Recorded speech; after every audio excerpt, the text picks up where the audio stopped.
नमस्ते, कैसे हैं आप सब लोग? Beautiful success story. नमस्ते दीदू, कैसी हैं आप? नमस्ते, मैं बिल्कुल ठीक हूँ।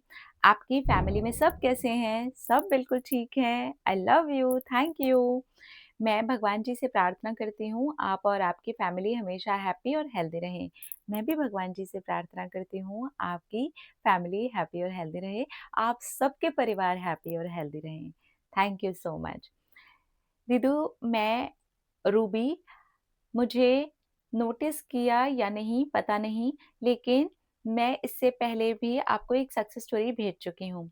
अगर नहीं भी किया होगा तो कोई बात नहीं, मुझे भरोसा है मेरी और भी सक्सेस स्टोरीज़ आएँगी, तो आप नोटिस कर लेंगे। हाँ, मुझे पता है Ruby. Thank you so much darling. आज की मेरी सक्सेस स्टोरी मेरी एक इच्छा पर आधारित है। दीदू, मैं पिछले 5-6 साल से मेरे गाँव नहीं गई थी। कोरोना पीरियड के टाइम पर सिर्फ़ गाँव गई थी, जब पूरे सिटी में क्वारंटाइन लगा हुआ था और वो शुरू हुआ था। उसके बाद में थोड़ा-थोड़ा कोरोना कम होना शुरू हुआ, तब सब वापस आ गए थे मुंबई। फिर कभी गाँव गए ही नहीं।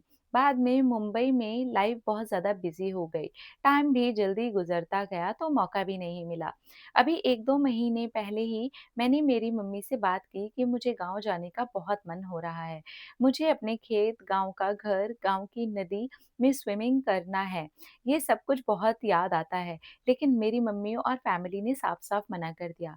हमारी फैमिली और हमारे गाँव के चाचा जी की फैमिली और हमारे गाँव के चाचा जी की फैमिली आपस में ज़्यादा बनती नहीं है। तो मेरी फैमिली ने कहा कि कोई ज़रूरत नहीं है गाँव जाने की, तुम्हें घूमना है तो यहीं मुंबई में कहीं घूम कर के आओ। पहले मुझे थोड़ा-सा सैड फ़ील हुआ, फिर याद आया कि मेरी शांभवी दीदू और लॉ ऑफ अट्रैक्शन की नॉलेज तो है ना, उनके पास मेरी हर एक प्रॉब्लम का सॉल्यूशन होता है। फिर मैं ऐसे यूट्यूब पर आपकी सक्सेस स्टोरीज़ वाली वीडियोज़ देख रही थी, तो एक वीडियो सामने से आ गई ग्रैटिट्यूड की। जो अभी हमें चाहिए उसके लिए पहले से ही ग्रैटिट्यूड करो और यूनिवर्स को बोल दो। भगवान जी को ग्रैटिट्यूड दो और फिर उसके बारे में भूल जाओ। फिर भगवान जी तक जब हमारा ग्रैटिट्यूड पहुँचता है तो हमारी विश कंप्लीट हो जाती है। मैंने ऐसे ही 10-15 दिन लगातार ग्रैटिट्यूड भेजा और फिर लेट गो कर दिया। अपनी डेली कामों में मैं लग गई। ठीक 1 महीने के बाद मेरी बड़ी चाची जी का कॉल आया। मेरी मम्मी को कहा उन्होंने बताया कि गाँव में एक हमारे रिश्तेदार की शादी है, तो तुम सब आ जाओ। बहुत दिनों से तुम सब लोगों में से किसी को नहीं देखा और बच्चों को भी नहीं देखा, उन सब की बहुत याद आती है, तो फिर आप सब लोग आ जाओ। और बहुत प्यार से चाचा-चाची ने भी बात की मम्मी-पापा से, तो मम्मी-पापा ने कहा कि हम तो काम में बिज़ी हैं, छुट्टी ही नहीं मिल सकती और एक काम करते हैं कि हमारे दोनों बच्चे भेज देते हैं शादी के लिए। यानी कि मैं और मेरा छोटा भाई, वो दोनों गाँव को बहुत ज़्यादा मिस कर रहे थे, तो वो दोनों ज़रूर आएँगे। दीदी, जब मैंने ये बात सुनी तो खुशी से पूरे घर में मैं नाचती फिरी।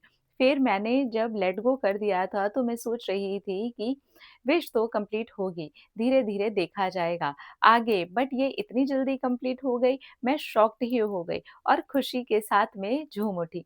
फिर मेरे गाँव गई, सारे रिश्तेदारों से मिली, जो भी एक्टिविटीज़ मैं मिस कर रही थी, सब की सब अपने कज़िन्स के साथ जा कर के मैंने रिक्रिएट की और शादी में भी खूब ज़्यादा मज़े किए। I am very, very, very happy दीदी। आपको पता नहीं होगा, बट जब से आप मेरी लाइफ में आए हो ना, लॉ ऑफ अट्रैक्शन को लेकर के, तब से किसी भी चीज़ की मैं टेंशन ही नहीं लेती। कोई प्रॉब्लम आए, आपकी हेल्प से चुटकी में गायब हो जाए। I love you so, so, so much दीदू। भगवान करे आपकी सभी विशेज़ कंप्लीट हों और आप हमेशा खुश रहो। थैंक यू सो मच दीदू, हमारी एंजल बनकर आने के लिए गणपति बप्पा मोरया। ऐसे ही लिखा है देखो, Ganpati Bappa Morya. Congratulations, I am very, very, very happy for you. चलो जी, हो गया। तो जब आप ग्रैटिट्यूड करते हो ना, तो आप जल्दी मैनिफेस्ट करते हो। मेरे भी ग्रैटिट्यूड वाले मैनिफेस्टेशंस बहुत जल्दी पूरे हो जाते हैं। तो ग्रैटिट्यूड किया करो, ज़्यादा से ज़्यादा ग्रेटफुल हुआ करो, वो एनर्जी उसमें डाल दिया करो कि आप पहले से ही एडवांस में ही ग्रेटफुल हो अपने मैनिफेस्टेशन के लिए और आप बहुत तेज़ी से मैनिफेस्ट कर लोगे। कांग्रेचुलेशंस डियर, एन्जॉय करो, मज़े करो, मस्ती करो। थैंक यू सो मच आपने अपनी कहानी हमारे साथ शेयर की।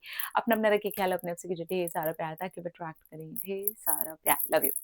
टाटा।